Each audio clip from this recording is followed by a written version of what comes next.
오늘 읽었던 말씀 가지고 합당한 예배자가 되라, 이런 말씀으로 전하려고 합니다. 이 합당한이란 단어를 여러분 주목하시기 바랍니다.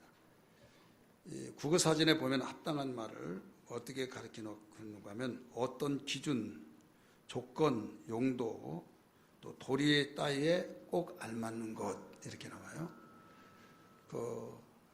그래서 이 합당한 것을 알았을 때는 당연히 내가 해야지, 우리가 해야지 하면서 긍정의 자세로서 함께 협력하는데 굉장히 도움이 되죠. 근데 어떤 일이든지 아무리 좋은 내용이랄지라도 합당한 것으로 인정이 되지 않으면 거부가 나타나요. 그리고 불편하고 원망과 불평 속에서 공동체가 하나의 썩은 미랄이 되어서 분위기가 좋아야 될 텐데 적은 누룩이 되어서 분위기를 망가지게 하는 겁니다. 우리는 예수를 믿음과 동시에 주님 오실 때까지, 내가 죽는 그날까지 항상 예배를 드립니다. 교회에 와서 예배를 드리고, 또 우리는 다음 주부터 축의 대신방이 있지만 가정별로 또 예배 드리고, 근데 이 예배 속에서 이 합당한 예배다라고 한 것을 인정하면 협력이 된다니까요. 축의 대신방도 합당한 예배다. 그러면 사모하게 되고 준비하게 되고, 근데 합당하다고 인정이 되지 않으면 문제가 생긴 거예요. 오늘 제목이 뭐라고 그랬어요? 합당한 예배자가 되라. 합당한 예배자. 우리가 믿는 하나님은 창조주가 되십니다. 창세기 1장 1절의 말씀 보니까 태초에 하나님이 천지를 창조하시느니라 라고 가르쳐 주셨어요. 세상 모든 만물을 창조하시고 모든 만물을 창조하실 뿐만 아니라 만물의 영장이라고 하는 하나님의 형상을 따라 그 모양대로 사람을 지으시고 모든 만물을 잘 관리하라 하면서 맡겨주시기도 하고, 얼마나 우리가 똑똑해서가 아니라 하나님이 당신의 형상대로 지음을 받았다고 하는 그것 때문에 우리에게 특별한 하나님과의 함께하는 그 삶을 살게 하셨어요. 그러면서 금지 명령을 주시고 이행 명령을 주시면서 네가 이 일을 잘 행하면 영원토록 이렇게 행복을 누리리라 하면서 에덴 동산에 입지를 시켜놨습니다. 그럼에도 불구하고 이 모드로 살려고 하나님 되려고 하는 오만불순 속에서 악한 마귀의 게임 속에서 선악과 따먹은 이래 아담은 범죄하여 그 자손에게 무엇을 물려주느냐? 물려주지 말아야 할 죄를 유산으로 물려준 겁니다. 유산 아닌 유산. 그래서 그의 자손들이 죄 가운데 거하게 되고 저주받고 심판받고 결국 언젠간 죽는데 지옥으로 들어갈 수밖에 없는 것이 우리의 인생의 길이다는 걸 알아야만 됩니다. 그래서 하나님께서는 당신의 형상대로 지음받은 자가 죄의 삭은 사망이기 때문에 결국 지옥 가고 저주 이상에 살 때 저주의 삶을 살 수밖에 없기 때문에 행복하라고 했는데 불행할 때 마음이 좋겠습니까? 여러분 자녀를 키우면서 자녀가 행복하기를 원해서 이거 하라 저거 하라 하면서 신신당부했는데도 불구하고 어그러지게 부모 말을 듣지 않을 때 저 얄미 없죠. 얄미 없다고 해서 네 인생 네 마음대로 해, 나는 더 거들떠보지 않겠다 해서 팽개치냐 이거죠. 팽개치고 싶지만은 그렇지 않냐고, 또 자식이길 부모 없다 하는 그 마음으로 돌보고 사랑해주고 그러듯이 우리 하나님께서 들도 없는 독생자 예수를 이 땅에 보내셔서 우리를 구원해 주시는, 구속하기 그 죄를 우리에게 뒤집어 씌우지 아니하시고 아들에게 짊어지고 죄값을 대신 짊어주셔서 해결해 주시느니라고 아들 독생자 예수를 이 땅에 보내신 걸 믿기 바랍니다. 그래서 우리는 합당한 예배자가 되라는 그 말씀을 통해서 예배가 왜 합당하냐? 두 가지예요. 하나는 우리가 하나님께 예배를 드리는데 하나님은 창조주가 되신다고 하는 사실, 따라서 창조주. 또 하나는 구원의 주가 되신다고 하는 사실. 이 두 가지 때문에 얼마든지 합당한 예배다 하는 것을 알아야 될 줄 믿기 바랍니다. 하나님이 천지 만물을 지으시고 모든 것을 관리하시고 우리를 어떤 가운데서도 축복으로 이끌어주시기 위해서 당신의 독생자 예수를 죽기까지 내어주시는 구속의 주, 구원의 주가 되시게 하신 그 모든 것은 합당한 예배가 되어진 이유라는 것을 여기서 일러주고 있는 겁니다. 요한계시록 4장 8절부터 11절까지 보면 천상에 가서도, 다시 말해서 죽어서 천국에 가서도 예배를 드립니다. 이런 말 많이 듣죠. 믿음, 소망, 사랑, 그 중에 이 세 가지는 항상 있을 것인데 그 중에 사랑은 제일이라. 왜 제일이 사랑이냐? 믿음과 소망은 이 세상에서 끝나면 다 끝나버리지만 사랑은 천국에 가서도 생활하기 때문에 사랑이 최고다, 이런 말을 하기도 합니다. 여러분, 예배가 우리 있을 동안만 예배한다, 하나님께 예배드린다 하지만은 우리는 죽어서도 영원히 본격적인 예배의 삶이 되어진 걸 믿으시길 바랍니다. 어떤 사람이 지금은 세계 지구촌 지구촌화가 되어서 다 알고 필요성을 너무 잘 느껴지고 그러지만은 우리 한국의 교육이 영어가 시간이 적지 않습니다. 그런데도 영어를 몰라요. 왜 모르느냐? 특별한 자기의 직업이 되지 않는 이상 필요성을 느끼지 못하고, 지금은 이제 이 다민족이 형성이 되어지고 있지만은 단일 민족으로서 이제 생활하다 보니까 필요성을 못 느낀다. 오늘 계속 사용해야 하는데 사용하지 않냐고 하다 보니까 잊어버리고, 듣고 쓰고 말하고 했을 때만이 언어가 제대로 이루어지잖아요. 그래서 어떤 사람은 나 포기해, 나 안 해 해서 포기한 사람이 있고, 어떤 사람은 이를 악물고 영어 공부를 아주 자기 자신과 싸우면서 공부를 합니다. 어느 날 여행을 했어요. 유용하게 잘 생각하고 입이 있으나 말하지 못하는 벙어리와 같이, 짖지 못한 개 벙어리가 참 왜 개가 짖지 않느냐 하는 것처럼 말을 해야 할 텐데 그 외국에 가서 말을 하지 못하는. 근데 배운 사람은 그걸 써먹더라 이거죠.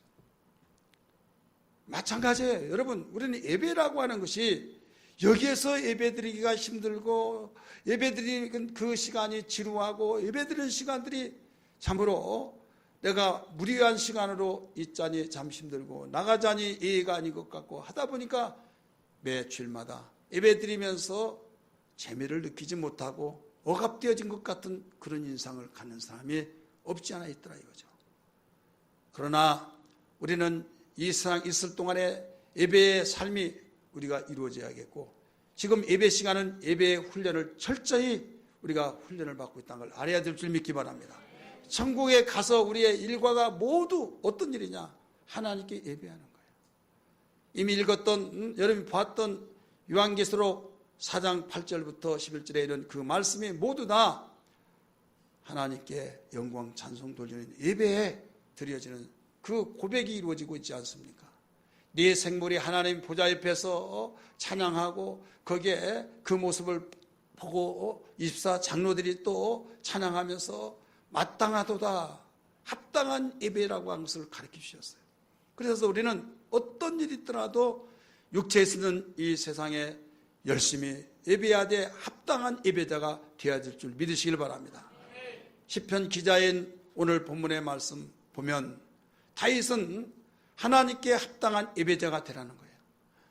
예배 드릴 때 인상을 찌푸리고 지루하고 거기에 앉아서 언제 끝나느냐 그런 생각으로 싸우지 말고 감격과 감사의 그 예배를 드리되, 당연히 우리는 드려지는 그 예배로 알고 합당한 예배자가 되어야 된다. 이걸 가르쳐 준 만큼 이런 신앙이 되어지기를 주의 이름으로 축원합니다.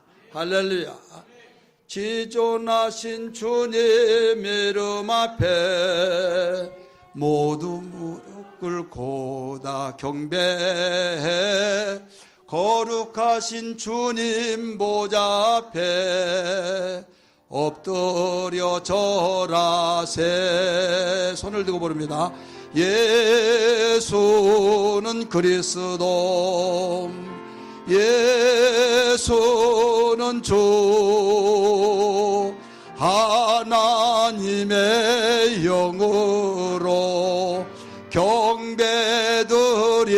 한 번 더 부릅니다. 지존하신 주님 이름 앞에 모두 모두 무릎 꿇고 다 경배해 거룩하신 주님 보좌 앞에 엎드려 절하세. 예수는 그리스도, 예수는 주, 하나님의 영으로 경배드리리. 아멘. 합당한 예배에 대해서 가르쳐 주셨는데, 지금까지 말씀을 드렸던 것은 합당한 예배자가 되어야 할 이유에 대해서 말씀드렸다고 한다면 두 가지라고 그랬어요. 하나는 하나님이 창조주가 되시고, 또 우리를 구원하시는 구원의 주가 되시기 때문에 우리는 합당한 예배를 드려야 된다 말씀드렸습니다. 아멘. 아멘 하십시다. 그러면 우리는 도대체 합당한 예배자가 어떤 자냐? 합당한 예배자. 합당한 예배자가 오늘 본문에서 어떻게 설명하고 있느냐? 첫째로 영광과 능력을 돌리고 계속 또 돌리는 그런 자가 합당한 예배자다. 이걸 가르쳐 줬어요. 1절 한번 같이 읽을까요? 1절 시작. 너희 권능 있는 자들아 영광과 능력을 여호와께 돌리고 돌릴지어다. 다 뭐예요? 영광과 능력을 돌리는 자. 이 영광이라고 하는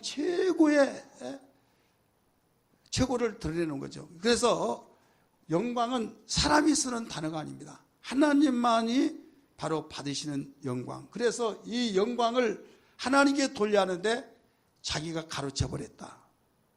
사도행전 12장 마지막 절 전 보니까 헤롯이 그랬죠. 그래서 결국 그는 총을 맞아 죽었더라 라고 가르쳐 줬죠. 그래서 우리 예수 믿는 사람은 어떤 기쁘고 감사하고 즐겁고 행복한 시간이 되어질 때 이 모든 영광을 하나님께 돌립니다 라고 고백하잖아요. 이 말 한마디가 여러분 그의 신앙과 그의 모든 삶 속에 신앙의 틀을 잡아주고 있는 거예요. 그래서 합당한 예배자가 누구냐? 바로 영광과 능력을 돌리는 자인데, 오늘 읽었던 말씀처럼 돌리고 뭐라고 그랬어요? 돌릴지어다. 따라서 돌릴지어다. 한 번으로 끝나지 말고 또 돌리고 또 돌리고, 있을 때마다, 사건이 있을 때마다 하나님께 영광 돌린 것이다 이게요. 이 찬송 부를 때도 또 영광 돌리고, 또 찬송 부르시다면 또 돌리고, 헌금할 때도 영광 돌리고, 우리 설교 들을 때도 영광을 돌리면서 나 같은 것이 무엇이길래 창조주 하나님이 구속의 사랑으로 우리에게 나타나신 하나님께 영광을 돌릴 수 있단 말인가. 어떤 사람이 청와대에서 나를 초청했다고 할 때 그걸 이력에 넣으면서 나 청와대 초청받았다. 한 번은 백악관에서 대통령이 취임식 하는데 초청을 받았다 못 받았다, 그것 때문에 얼마나 옥신각신하면서 뉴스 사건 속에 나온 것을 기억하신 분이 있을 거예요. 이 땅에서도 세계 강대국이라고 하는 나라의 대통령이 취임하면서 누구를 초청했느냐, 누구는 초청을 받았다 안 받았다, 그것 때문에 논란이 되어지기도 하고, 받은 사람은 영광스럽다는 거죠. 여러분, 언젠가는 다 어떻게 끝날지 모르는 그 사람이 취임했을 때 찬란하기 시작한다고 그래서 초청받은 것으로 자체로 영광스럽다 하는데, 천지를 지으시고 역사를 주관하시고 생사화복을 주관하시는 하나님께서 우리를 오라 하셔서 부르셔서 이 자리에 참석하신 걸 믿으시길 바랍니다. 예배는 하나님이 부르심 속에서 온 거예요. 하나님께서 우리를 불러서 여기에 와서, 하나님 나 같은 것이 무엇이길래 이 자리에 나를 불러주셔서 하나님의 얼굴을 배웠고 하나님께 예배할 수 있습니까? 너무나도 감사합니다. 이 영광을 받으시옵소서, 이 권능을 받으시옵소서 하면서 영광을 돌리고 계속 돌려지는 삶이 진정한 우리는 합당한 예배자가 된다, 이런 말씀이에요. 믿으시길 바랍니다. 두 번째는 어떤 삶이냐? 바로 진정으로 우리 2절 같이 읽습니다. 우리 상반절 시작. 그여호와께 그의 이름에 합당한 영광을 돌릴지어다. 그의 이름에 줄쳐졌죠? 그의 이름에. 그래서 이 예배의 대상을 알고 예배하라. 예배의 대상을 알고 예배하는 자가 합당한 예배자예요. 예배의 대상을 모르면요, 여러분 허공치는 거예요. 이 영광과 권능을 하나님께 영광을 누구한테 돌리냐, 이게 누구한테. 그렇기 때문에 우리 자신은 예배를 드릴 때마다 바로 내가 누구에게 예배를 드리냐, 바로 하나님께. 근데 하나님이 보입니까? 안 보입니까? 보이지 않습니다. 하나님은 영이시기 때문에 오늘 본문 에베소 4장 24절 읽었지만은 하나님은 영이시니, 하나님이 영이시니 보이지 않는다 이게요. 보이지 않는 존재이시니 영과 진리로 예배할지니라 라고 말했잖아요. 예배의 대상이신 하나님은 보이지 않기 때문에 뭘로 우리에게 나타내시냐, 뭘로 대신해서 그 앞에 그를 만나고 그에게 예배할 수 있느냐, 이름을 가르쳐 준 거예요. 따라서 이름이 있다는 건 그 존재가 있다는 겁니다. 사람이 있고 난 뒤에 이름이 있는 거예요. 사람이 없는데 이름 먼저 지어놓고 이름을 지었다면 벌써 그에게 존재가 있다는 거예요. 그래서 사람이 반드시 태어나면 호적에 올립니다. 죽으면 지적 처리합니다. 사망 신고를 내서. 그래서 이 호적을 떼어보면 거기에 몇 월 며칠 바로 어떻게 해서 죽었다라고 딱 나온 거예요. 자, 하나님이 보이지 않는다고 그랬죠.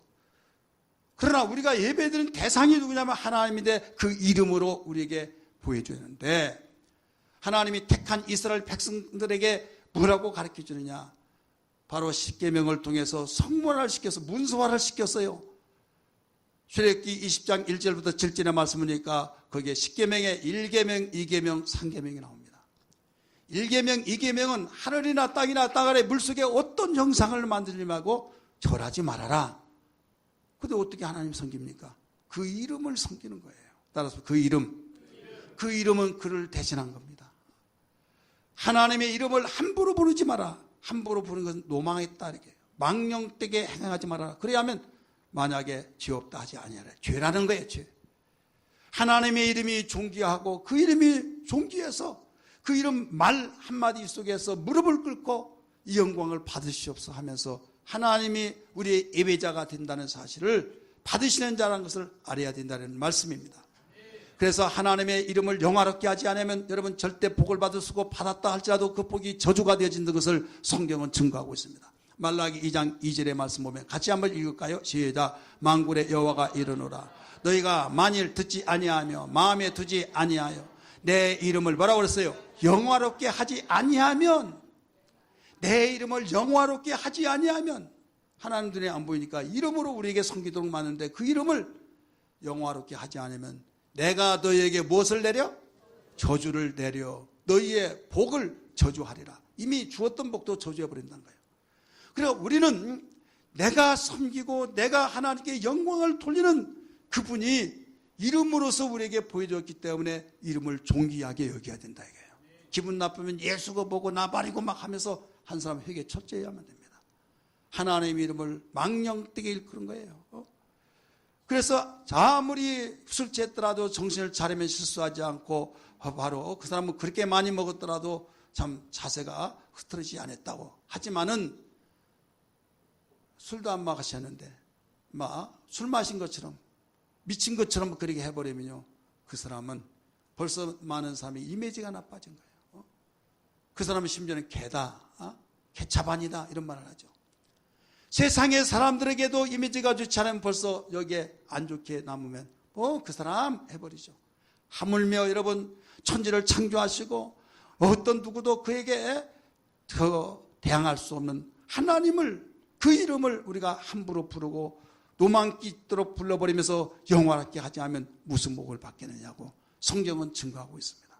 사랑하는 성도들요, 우리는 그 이름 앞에 무릎을 꿇는 자, 언젠가는 모든 사람이 무릎을 꿇는데 육체가 있을 동안에 무릎을 꿇는 자는 복 있는 사람이라는 걸 믿기 바랍니다.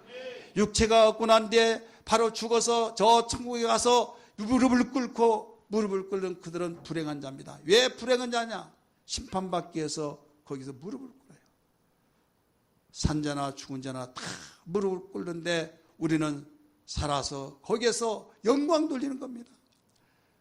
그렇기 때문에 진정한 예배자는 예배의 대상을 바로 우리가 알고 그 이름 앞에 우리는 그 이름이란 그 존재라는 걸 기억하면서 내가 예배드릴 대상이다. 그래서 그 이름 앞에 무릎을 꿇는 신앙이 되어야 될 줄 믿습니다. 세 번째는 우리는 거룩한 옷을 입고 예배한 자가 바로 합당한 예배자입니다. 거룩한 옷. 우리 한번 따라합시다. 거룩한 옷. 오늘 본문 말씀 2절 하반절입니다. 같이 읽을까요? 시작. 거룩한 옷을 입고 여호와께 예배할지어다. 아멘. 무슨 옷을 입고 예배하라고요? 거룩한 옷. 자, 우리 누구 만나러 갈 때 깨끗한 옷을 입고 아무리 바쁘더라도 모든 일복을 벗어버리고 또 이 평상복을 벗어버리고 외출복을 갈아입고 깨끗하냐 그저 더러워졌냐 해서 깨끗한 옷을 차려입고 가듯이 우리는 예배는 하나님 만나는 거예요. 예배는 하나님의 얼굴을 뵙고 하나님께서 배설해 놓은 영적인 음식을 먹고 마신 하나님 말씀을 먹고 마시는 그 시간이기 때문에 거룩한 옷을 입어야 된다 이거예요. 그래서 거룩한 옷을 입고 하나님께 여호와께 예배할지어다 라고 가르쳐 줬잖아요. 여러분, 인간은 거룩하게 시작했지만 죄로 말미암아 더러워져서 오염돼서 더 이상 볼 수 없는 하나님의 얼굴을 뵐 수 없는 이런 존재가 우리 인간이 되어버린 겁니다. 로마서 3장 10절 24절의 말씀 보니까 의인은 없나니 하나도 없으며 모든 사람이 죄를 범하였음에 하나님께 영광을 돌리지 못한다고 말했습니다. 시편 14편 1절에서 3절의 말씀 보니까 어리석은 자는 그 마음에 이르기를 하나님이 없다 이렇게 말합니다. 그러면서 부패해서 그 행실이 아무리 그 자기가 더럽고 나쁜 일을 하더라도 나 깨끗한 일을 했어 막 하면서 착한 체 합니다. 선한 일을 했다고 자기의 기준에 맞추어서 하나님은 정말 그러나 하면서 하늘에서 인생을 굽어 살펴보면서 선한 자를 선을 행한 자를 찾으려고 아무리 몸부림치고 본다 할지라도 한 사람도 없다고 그랬어요. 하나도 없다. 선을 행한 자가 하나도 없다는 것은 무슨 말입니까? 바로 악을 행하는 자마다 죄를 행하는 자마다 있다 이 말입니다. 자, 이 세상은 왜 선을 행한 자가 없을까요? 이렇게 양심대로 살고 깨끗하게 살고 정말로 나는 하늘 두고 맹세한다고 하면서 진실하게 사는 것 같은데 왜 하나님이 보실 때 선을 행한 자가 하나도 없을까요? 두 가지예요. 하나는 범죄한 아담의 후손으로 태어났기 때문에 선을 행한 자가 없고, 또 하나는 육신의 생각으로 살아가기 때문에 선을 행한 자가 없는 겁니다. 아들이 아들을 낳으면 바로 그 아들이 기업을 이어받을 상속자예요. 아무리 그가 열심히 주인의 마음을 든다 할지라도 종이 아들을 낳으면 그 종은 그 종이 됩니다. 바로 주인이 아들을 낳으면 주인이 되어버린 거예요. 그런 것이 어딨냐? 하지만은 아담의 혈통을 통해서 죄인이 아들을 낳기 때문에 죄를 지어서, 그래서 성경은 분명히 말합니다. 다윗은 고백하기를 시편 51편 5절에 말씀하시기를 내가 죄악 중에 출생하였다고 그랬어요. 죄 중에 잉태했다고 그랬어요. 여인의 몸에서 태어난 자가 어찌 의롭고 깨끗하다고 하겠느냐고 욥기 15장 14절에 가르쳐주고 있습니다. 그래서 모든 자는 바로 아담의 후손으로 태어나 바로 죄인 되었기 때문에 죄인이 행하는 그 자체에 손을 행한 자가 없다 이거예요. 하나는 육신의 생각으로 살아가기 때문에. 자, 우리는 여기 오는 것이 뭘로 왔습니까? 교회 가야지 생각 속에서 생각이 나를 움직여서 왔습니다. 나 내일 교회 안 가. 여기서 정죄가는 교회 안 가 라고 하면 오지 못한 거예요. 아무리 바쁘고 힘들지라도 죄를 빠지면 안 되지 하면서 생각이 벌써 나를 지배하고 나를 명령할 때 우리는 몸이라고 하는 육체가 여기 오게 된 거예요. 생각은 범위가 어디입니까? 지식의 범위를 초월할 수가 없는 겁니다. 내가 아는 만큼 그 생각을 할 수 있는 거예요. 따라서 아는 만큼 생각하게 된다. 자, 아는 만큼 생각한데 이 생각은 결과를 낳기 때문에 너무 중요한 겁니다. 어떤 생각을 하느냐에 따라서 그의 인생이 판로가 달라져요. 그 인생이 죽느냐 사느냐, 복을 받느냐 복받지 못하느냐, 축복으로 사느냐 저주로 사느냐, 모두 무슨 결과냐? 생각의 결과에 따라서 달라진 겁니다. 우리는 복된 생각을 통해서 복되게 살기를 주의 이름으로 축원합니다.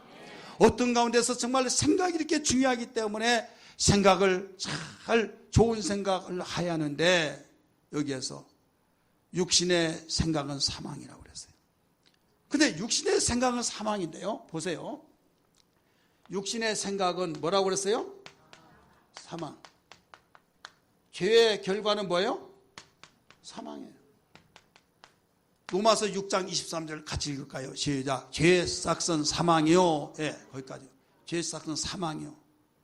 그 다음에 8장 6절 시작. 육신의 생각은 뭐예요? 사망이요. 자, 사망이 똑같아요? 안 똑같아요?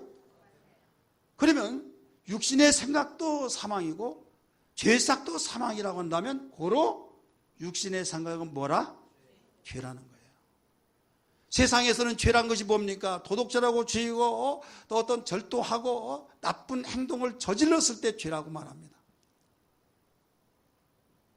율법에서도 무슨 생각을 했더라도 그게 중요한 것이 아니라 어떻게 행동을 저질렀냐에 따라서 그는 죽일 놈, 너는 벌받을 놈 이렇게 말하고 있어요. 그래서 예수님이 말씀할 때 회개하라 하니까 나 깨끗하게 살았다. 저 창기들이나 저 세리들이나 도둑질 많이 했고 나쁜 짓 했으니까 회개하지 우리 같은 사람은 회개할 것 없어. 굉장히 거룩한 죄 했어요. 하지만은 여기에 예수님 말씀하시기를 뭐라고 합니까? 탐욕을 품는 자는 이미 도둑질 했느니라. 미워한 자는 이미 살인했느니라. 음욕을 품는 자는 이미 간음했느니라. 행동으로 저지르기 전에 어떤 생각을 갖느냐에 따라서 그런 사람이 되어버렸다는 거예요. 예수님이 친히 말씀하셨습니다.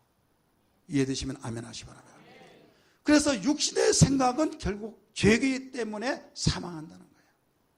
사랑하는 성도들이요, 우리는 교회 다니면서 내 행실이 바르고 내가 정말로 누구에게 나쁜 일 하지 않고 내가 다른 사람에게 피해 주지 않았으니까 나는 죄 없어라고 깨끗하다고 생각하면 사람들끼리는 사회생활 속에서는 인정을 받을지 모르겠지만은 하나님 앞에서는 통하지 않습니다. 하나님이 보시는 그 생각, 하나님 보시는 그 거룩한 옷, 이게 뭐냐 이게요. 자, 우리는 땅에서 나왔습니다. 이 땅에서 나왔어요. 예수께서는 하늘로부터 오셨습니다. 예수님이 탄생하셨기 때문에 성탄일이 있어서 예수님이 이 땅에 태어났다 해서 세상에서 태어났기 때문에 세상에 속한 걸로 알고 있지만은 아니에요. 육체가 바로 나타났을 뿐입니다. 예수는 하나님이시요 창조주라는 걸 믿으시길 바랍니다. 말씀이 육신이 되어 우리 가운데 거하셨다고 하면서 하나님이신 그분이 육신으로 나타나셨어요. 영이신 그분이 육신으로 나타나셔서 아, 하나님의 아들이 나타나셨구나 라고 하셔서 그분이 완전한 인간이요 완전한 하나님이시다 이거예요. 그래서 우리 가운데 거하셨다고 말씀했어요. 그래서 요한복음 3장 31절 32절의 말씀 보니까 이로부터 오신 분이라고 그랬어요. 따라서 예수를 이로부터 오셨다고 했다. 이로부터 오셔서 만물 위에 계셔서 땅에서 난 자는 땅에 속한 말을 하지만은 이로부터 오신 예수는 만물 위에 계셔서 이로부터 오셨기 때문에 어디에 계셨어요? 위에 계셨다. 아버지와 함께 계시기 때문에 아버지께로부터 들은 것을 보는 것을 그대로 말한다 이거예요. 믿으시면 아멘 하시 바랍니다. 사람은 지식 이상 생각을 할 수 없다고 그랬어요. 지식 이상 말을 할 수가 없어요. 알고 있는 것을 말하고 있어요. 알고 있는 것을 생각하고 있어요. 그러면 세상의 모든 사람은 어디에서 났냐? 땅에서 나왔어요. 그래서 땅의 것을 보고 땅의 것을 내가 어떤 지식을 가지고 내가 거기서 얻어진 지식 느끼고 보고 이런 것들을 다 말을 합니다. 그런 것을 생각해서 말한다 이거죠. 그래서 말이라고 하는 것은 그냥 말이 아니에요. 따라서 말에는 생각이 있고 뜻이 있고 의지가 있다. 말에는 생각이 들어있습니다. 말에는 뜻이 담겨 있습니다. 말에는 의지가 담겨 있는 거예요. 그래서 그가 말할 때 아, 저 사람의 생각이 저래, 저 사람이 저 뜻이 이렇대, 저 사람이 이렇게 하기로 했어 라고 말합니다. 아직 하지 않았지만은 내가 이렇게 할게. 그러면 그 의지가 있잖아요. 마찬가지로 하나님의 말씀은 바로 하나님의 뜻이요 하나님의 생각이요 하나님의 의지가 그 속에 있는 거예요. 믿습니까? 그렇다면 지금 우리 인간은 땅에서 나왔기 때문에 아무리 날고 뛰더라도 바로 이 땅에 속한 것을 생각하고 땅에 있는 것을 말을 한다 이거예요. 예수는 어디에서 왔어요? 하늘에서 오셔서 아버지의 모든 들은 것을, 아버지의 것을 가지고 친히 말씀을 전했는데 나중에 사람들이 알아듣지를 못해요.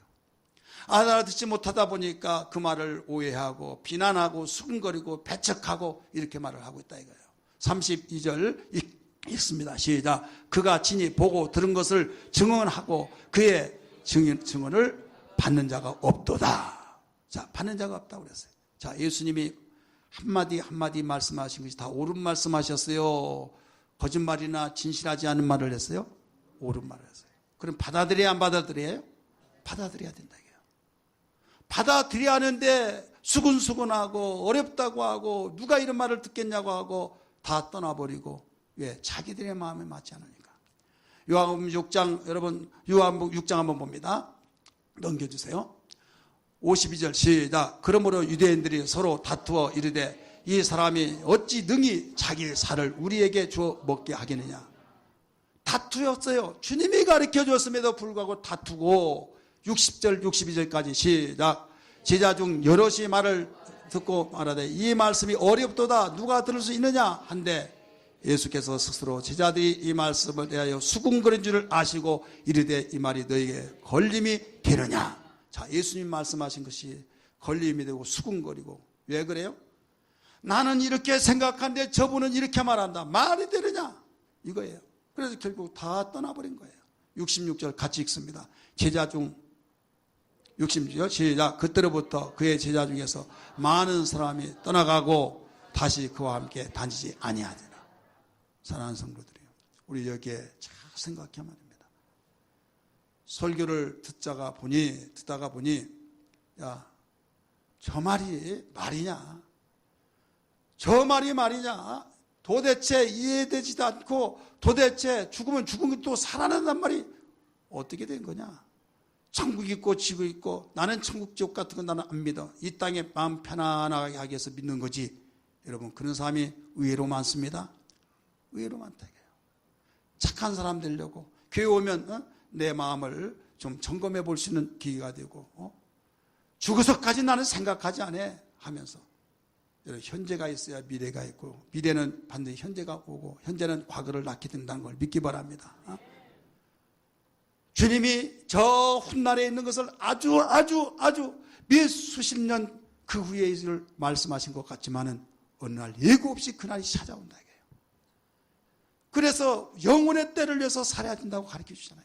아무리 외치고 아무리 가르쳐 주더라도 하늘에서 오신 예수께서 진실을 증거하더라도 믿지 않아요. 받아들이잖아요. 그 이유는 내가 땅에서 낳고 땅에서 보고 배우고 경험했기 때문에 그 이상 어떤 것이 내 마음에 맞지 않으면 이해가 안 되니까 수군거리고 받아들이지 않고, 그래서 야, 교회 같은 게 너무 어렵다, 너무 힘들다, 나하고 맞지도 않는 말을, 아무 관계도 없는 말을 하고 하다 보니까 교회 다녀보기는 다녀봤는데 끝까지 유지를 못 시킨다 이게요. 이 자리에 그런 분은 없습니까? 우리 1년 선배 목사님이 중국에서 선교를 하는데 우리 교회에서 후원하는 교회로서 가서 거기에 선교를 하면서 얼마나 중국어를 잘하는지요? 한족들보다 더 잘해요. 그래가지고 아무게 왜 발음 틀렸냐고, 어떻게 나보다 더 못하냐고 야단을 맞아요. 근데 그분이 저 북방에 조선족인 데서 선교를 했어요. 근데 무슨 일이 있어가지고 내가 절대로 조선족한테는 선교하지 않겠다, 아주 그 상처를 입고 남방으로 내려왔어요. 이런 포천청 알죠? 거기 있는 그 하남성이 있는데 그 정주대학을 랭귀지 코스로 공부했어요. 목사님 어떻게 해서 그렇게 잘하시냐고 그랬더니 그 경위 설명 쭉 하는 거예요. 그러면서 6개월 동안 공부를 하는데 내가 뭐 때문에 여기 있나, 들려지지도 않고 무료하고 이건 어떻게 할 도리가 없는데 내가 여기 있다고 하니 하면서, 그런데 녹음기 틀어놓고 또 들으면서 쓰면서 들으면서 하는데 6개월 딱 되니까 들려지네? 들려진다는 거예요. 그러면서 들려지니까 재미가 있고 재미가 있다 보니까 말하게 되고 또 서로 의사가 통하니까 이제는 중국말이 좀 무섭잖아요. 막 시끄럽고 대든 것 같고 알아듣지 못하면 싸우는 것 같고. 사성음이라고 그랬습니다. 아 하는 거하고 틀려요. 그래요. 홍자도요. 그 홍 뜻이 다 다르다니까요. 근데 여기에 광동어라고 홍콩은 더 어려워. 오성음이에요. 그래 알아들으니까 이제는 성질낸 것이 아니었구나, 싸움이 아니었구나, 대화였구나 알게 되는 거예요. 말하고 싶은 건 뭐냐면 내 나라의 고국어 아닌 타국어를 배울 때 이렇게 여기에서 견딜 수 없는 갈등이 있었지만 인내하고 들었더니 들려지더라 이게요.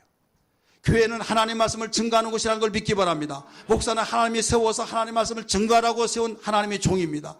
그러면 주의 종은 하나님의 말씀을 전하여서 성도들이 아무리 듣기에 거북하고 들려지기 어렵다 할지라도 계속적으로 하나님 말씀을 증거하는 거예요. 예수님이 하늘에서 오셔서 하나님의 친히 보고 들었던 걸 증거했을 때 알아듣지 못한다고 하면서 계속 수군거리고 다투고 들을 수 없다고 하면서 떠나버렸을 때 예수님 취소하지 않았습니다. 너희들도 가려느냐? 오늘날 교회가 이게 문제예요. 맞춤 설교와 같이 어떤 알아듣기 쉽게 한다고 하듯이, 그래서 알아듣기 쉽게 하다가 보니까 예어가 많아지고 시사적인 것이 많아지고 윤리와 도덕적인 것이 많이 나와지다가 보니까 실제로 전해주려고 하는 그 말이 액면 그대로 전해줘야 할 내용을 그냥 예를 들어서 하다 보니까 예화에 들어진 그것이 남고 실제로 무엇 때문에 예화가 나왔던 그 말이 잊혀져 버린다 이거예요. 남는 것이 없다 이거예요. 여러분 하나님 말씀을 전할 때 정말 그대로 알아듣지 못한 이건 사실은 해석할 길이 없어요. 예수 믿는 구원 얻는다 해석할 수 없어요. 믿으시길 바랍니다. 천국과 지옥 예화를 들어서 이야기해 줄 수 있겠지만은 여러분 예화가 더 나에게 남아버린다면 오히려 안 한 것이 더 낫다 이거예요.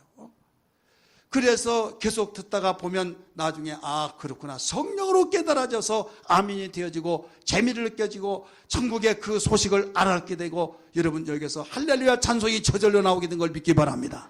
사랑하는 성도들이요, 우리는 이와 같이 하나님 앞에서 거룩한 옷을 입어야 할 텐데 모든 사람이 죄인이 되었기 때문에 살 길이 없는 거예요. 로마서 8장 5절에서 그 8절까지 보면 거기에 이렇게 나옵니다. 5절 6절 특별히 육신을 쫓는 자는 육신을 따르고 영을 쫓는 자는 하나님의 일을 생각하게 된다 하고 가르쳐줬어요. 육신의 생각과 영의 생각 결과가 다르잖아요. 6절 7절 8절 한번 같이 읽을까요? 시작. 거기는 7절 8절 아니에요.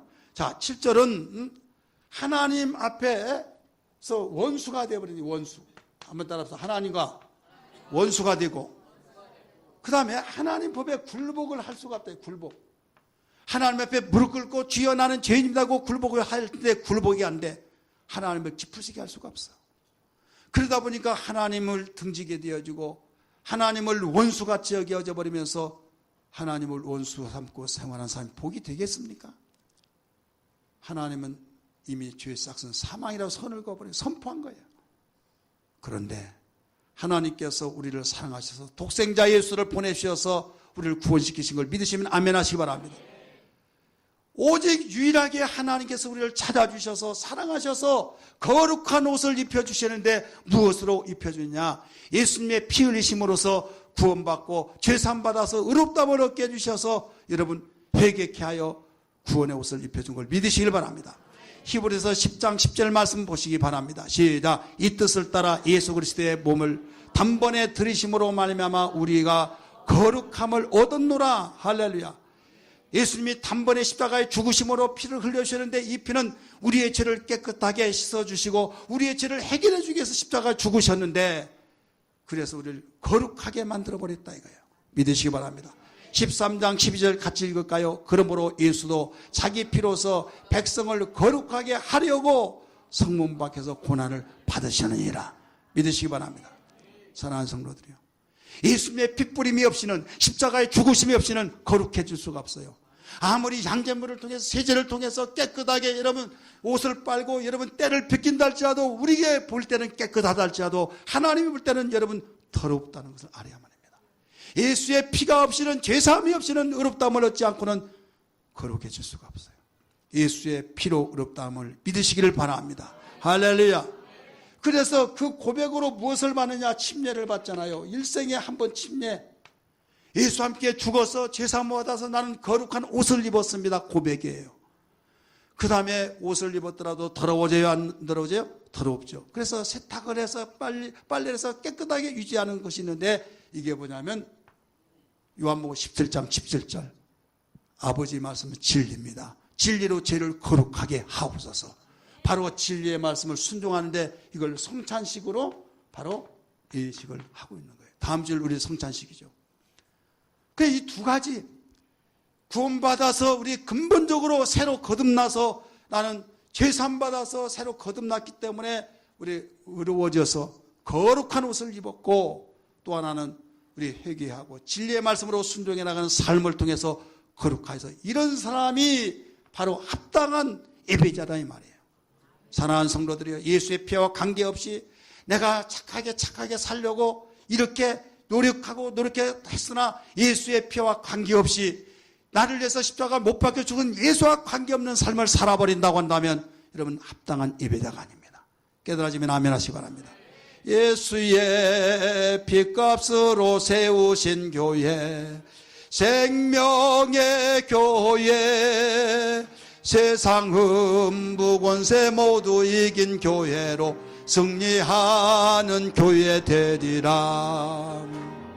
오 주여, 성령을 충만케 하소서. 늘 깨어 주신 사명 다하여 생명교회, 능력교회 살아야 되게 하소서. 아멘. 아멘. 우리 바로 알고 합당한 예배자 되기를 주의 이름으로 축원합니다. 마지막 예배자는, 합당한 예배자는 어떤 삶이냐? 우리 말씀 앞에 무릎을 꿇어야만 됩니다. 우리 한번 따라합시다. 말씀 앞에 무릎을 꿇는 자. 무릎 꿇는 자예요. 오늘 아까 여기 읽을 때 세어보라고 했죠. 할 수 있으면. 자, 여호와의 소리가 몇 번 나옵니까? 여호와의 소리만은 7번이 나와요. 그 다음에 여호와께 하면 10번이 나옵니다. 도합 17번이 나와요. 이건 그냥 나온 것이 아니에요. 하나님은 영이시기 때문에 볼 수가 없어요. 말씀은 영이십니다. 하나님의 소리는 하나님 말씀이라는 걸 믿기 바랍니다. 여러분, 하나님의 소리가 바로 산짐승을 낙태시켜버리고 백양목이 꺾어지고, 말씀만 했는데도 꺾어져 버린다 이거죠. 그 하나님의 말씀 앞에 무릎 꿇지 않는 자는 살아남을 수가 없어요. 그래서 예배는 하나님의 말씀이 선포되고 있다는 걸 믿기 바랍니다. 하나님 말씀 앞에 무릎을 꿇는 자, 이게 합당한 예배자예요. 당연한 예배자예요. 그런데 예배 시간에 지루하고 예배 시간에 들려지지 않는다고 하면서 뛰쳐나가려고 하고, 눈을 지그시 감았다가 떴다가 하면서 또 눈을 떴다가 감았다고 하면 여기에서 또 목사님 피해준다고 생각할까 봐 내가 눈을 뜨고 있겠다라고 하는데, 생각은 다른데 출장 갔다 온 거예요. 몸만 이 껍데기만 있다 이거예요. 하나님은 다 아십니다. 주의 종도 하나님이 아니기 때문에 잘 모르지만은 하나님은 속일 수가 없어요.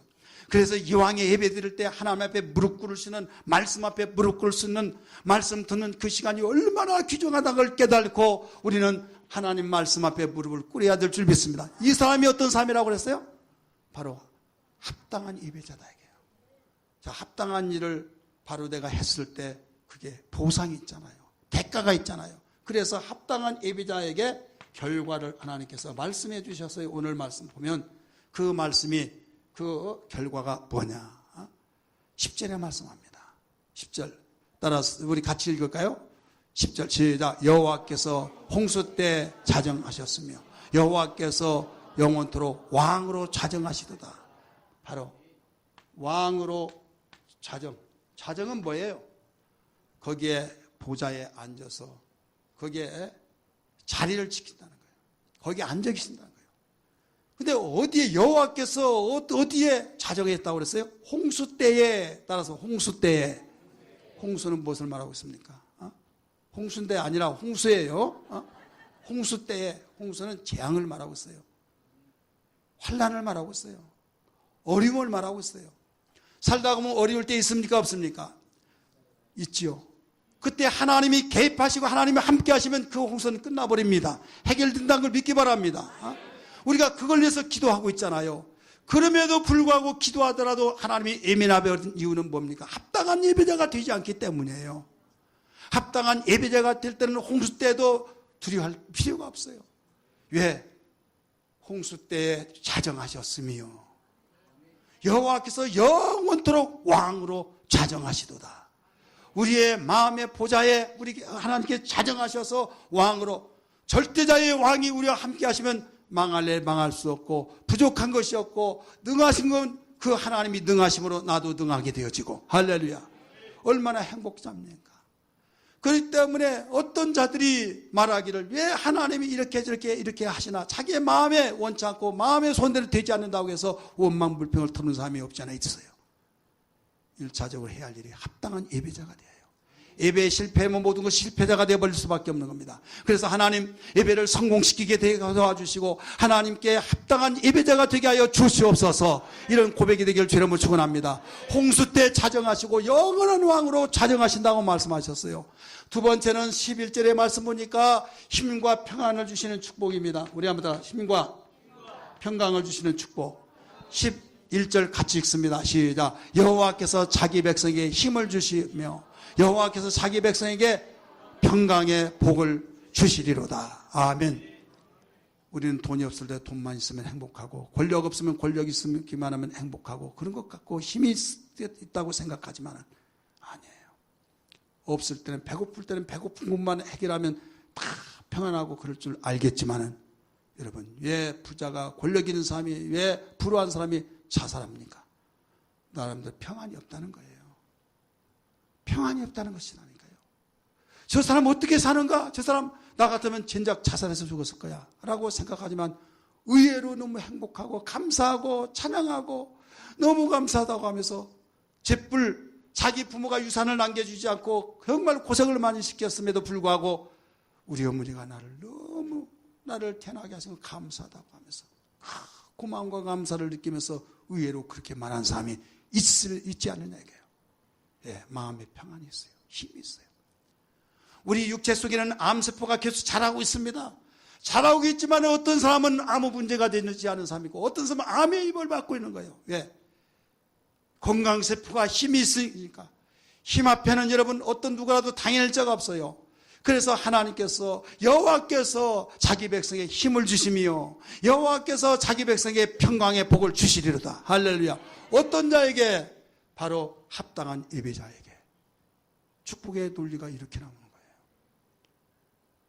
여러분, 우리 앞에 예고 없이 문제들이 얼마만큼 밀려오고 있습니까? 밀려오는 그 문제를 어떻게 해결할 수 있습니까? 와라 와라 하면서 두려워하고 놀라지 않고 담대하게 나가서 힘이 있어야 된다 이거예요. 그래서 여호와를 앙망하라. 그리하면 독수리가 날개치면서 하늘로 솟구치는 힘이 있을 것이라고 말씀하신 것처럼 어떤 일이 있더라도 하나님께서 힘 주시는 그 힘으로 나가야 될 줄 믿습니다. 힘에는 지식이 있을 때 힘이 있습니다. 돈이 있을 때 물력에 힘이 있습니다. 자기가 건강할 체력이 있습니다. 마음의 탐력이 있습니다. 그런데 그 모든 걸 지배하고 다스리는 영역이 있습니다. 하나님께로부터 나오는 힘, 이 힘을 주신다는 거예요. 어떤 자도 하나님의 힘을 당해낼 수가 없는 거예요. 피조물들 저희들에게 바로 하나님께서 합당한 하나님의 합당한 예배자들에게 이 힘을 주신다고 했으니 우리 온 성도들이 이런 힘을 가지기를 주의 이름으로 축복합니다. 그리고 어떤 환경을 초월해서 어떤 문제거리여서 정말로 어떻게 살아 안 됐어 하는데 의외로 본인은 행복해하고 평안이 이루어진 사람이 있다 이거예요. 의외로 많은 사람이 부러움으로 사는데 오히려 불행하다고 당신이 내 삶을 살아봤냐고 하는 사람이 또 있더라 이거예요. 도대체 알다가도 모를 짓이 있다 이거예요. 왜? 평강을 주셔야 된다 이거예요. 사랑하는 성도들이요, 오늘 결론입니다. 우리는 평강의 복, 힘 주시는 복, 자정하시는 복이 모든 것이 어디에서 나온다고 그랬어요? 바로 합당한 예배자가 된다 이거죠. 우리 주님이 그래서 어떤 가운데서도 함께 하실 때 막힌 걸 뚫어가고 맨 걸 풀어가고 다친 걸 열어간다는 걸 기억하면서 이런 신앙이 되기를 주의 이름으로 축원합니다. 할렐루야.